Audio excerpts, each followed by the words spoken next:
คลิปนี้ก็จะมาแนะนำวิธีการเทรดเทคนิคแบบง่ายๆที่หลายๆคนอาจจะเบิ่งข้ามนั่นก็คือว่าเทคนิคที่เทรดตามออเดอร์วินเนาะเชื่อบ่ว่าในตลาด binary option เนี่ยนะหรือว่าเทรดสั้นเนาะเราบ่จำเป็นต้องวิเคราะห์ทุกครั้งซึ่งถ้าเราเบิ่งโดยรวมจากแต่ละเทอมที่ปิดออเดอร์เนาะหรือว่าแท่งนี่นะมันเกิดว่าวินแล้วมันบินต่อเนาะหรือว่าชนะแล้วชนะต่อชนะแล้วชนะต่อแสดงว่าเราสามารถที่จะเทรดตามออเดอร์วินได้ตัวอย่างว่าไม่นี่มันผลลัพธ์มันปิดซื้อไม่ต่อไปเราก็ตามซื้อมันปิดซื้ออีกไม่ต่อไปเราก็ตามซื้อเนาะซึ่งเราเบิ่งโดยรวมก็คือในแต่ละเทอมนี้เรามีกำไรเนาะนั่นผู้ใดที่มักเทรดมาร์ติงเกลอีกหนึ่งเทคนิคเนาะที่เราควรที่จะลองใส่ถ้าผู้ใดที่เกิดมากลุ่มวิเคราะห์อย่างเดียวแน่นอนเนาะว่าบางครั้งมันอาจจะบ่ได้ดังใจก็ด้วยที่แบบภาวะเกิดว่าแท่งมีการสวิงแต่สุดท้ายก็คือถ้าเป็นผลลัพธ์มันก็ปิดเดี๋ยวเขาจะมาเทรดให้ทุกคนได้ติดตามไปน้ำกันกับบ่หลายเนาะมื้อนี้จะเอาหามาให้พอออเดอร์ของเฮาแม่นจะเข้าใหม่ละ10ตามรูปดังตัวอย่างนี้เลยออเดอร์นี้เนี่ยเมื่อกี้มันปิดไปออเดอร์บายออเดอร์เซลซึ่งไม่ต่อไปนี่เขาจะเข้าเซลเนาะย้ำว่าเขาจะเข้า1 ต่อ 1เราก็เอิ้นว่า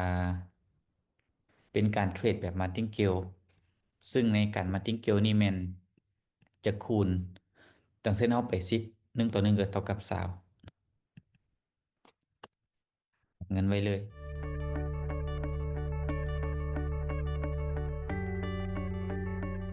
ไม่แรกเขาปิดบ่ได้เอาไม้ต่อไปมันปิดบ่ายเขาก็จะตามบ่าย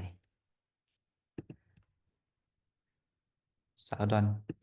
บ่ายตามผลลัพธ์เลย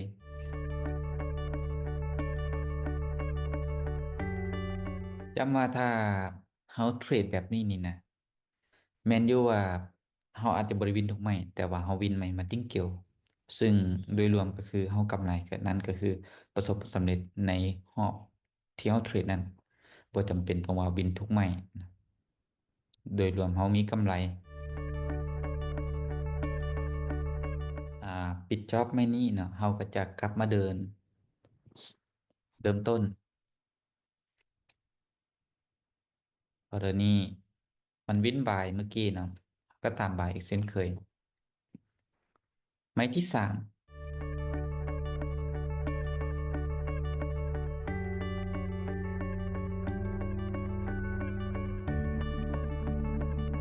วิเคราะห์ไปมาเขาเทรดส่วนไปมาสุดท้ายเขาเสีย ถ้าหากว่าเราจะวิเคราะห์เข้านี่เราต้องเข้าเป็นจุดนะเราจะเทรดแบบทุกนาทีเราต้องใช้ตามพฤติกรรมตลาดแต่อยังว่าไม่นี่ปิดบ่ได้ในต่อไปเราก็มาติ้งเกียวก็คือเก้าเราบอกว่า1 ต่อ 1ออเดอร์นี้มันปิดเซลล์เนาะไม่ต่อไปเราก็เซลล์ต่อตามออเดอร์ที่มันวินเป็นไม้ที่สี่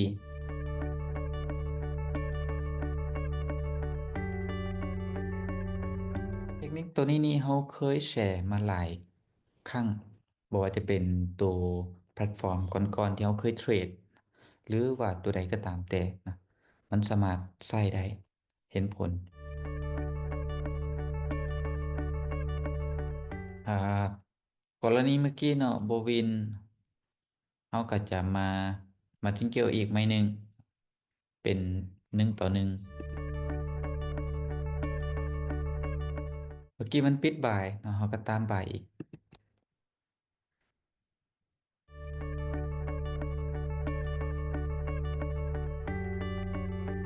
แต่ว่าตอนนี้เขาเทรดไปทั้งหมด4ไม้เนาะเขาพลาดไป3 ไม้เนาะวินไปหนึ่งเดี๋ยวรอไม้สุดท้ายนะไม้นี้ไม้นี้จะได้กับปิดงาน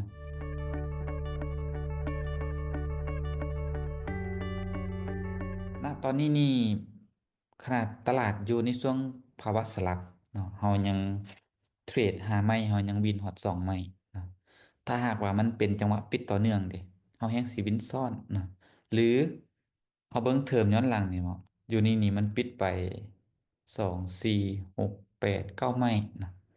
ย้อนหลังนี่อีก5 ไม่แสดงว่าคือพวกนี้เนี่ยแหละเราจะเก็บได้ดีที่สุดนะแต่พวกนี้กับ่ได้ติเนาะ สำคัญก็คือเฮามีกำไรบ่เนาะทุนของเฮานี่150ปัจจุบันเฮาก็ขึ้นไป167ก็เท่ากับเฮามีกำไรอยู่17 ดอล17 ดอลก็ได้ก็ถือว่าสมควรเนาะหลักเกินมา3-4แสนแล้ว เพราะฉะนั้นผู้ใดที่เทรดจังหวะปิดต่อเนื่องเนาะหรือบ่แม่นช่วงสลับแบบนี้เนี่ยนะแฮงจะเห็นผลดีลองเอาไปใช้ลองไปประยุกต์ใช้เบิ่งอาจจะตอบโจทย์ให้กับเราเนาะสำหรับผู้ใดที่เป็นมือใหม่เนาะยังบ่อยากศึกษาเรื่องของการวิเคราะห์หรือเทรดแล้วมันรู้สึกว่าสับสนกับตัวเองเนาะเทคนิคนี้อาจจะตอบโจทย์ให้กับเราและไปต่อยอดอาจจะได้เทคนิคอื่นๆเนาะบ่ว่าจะเป็นเทรดตามแท่งบ่ว่าจะเป็นเกิดว่าเทรดตาม แถวนอนอหย่างต่างๆแล้วเจอกันใหม่คลิปต่อไป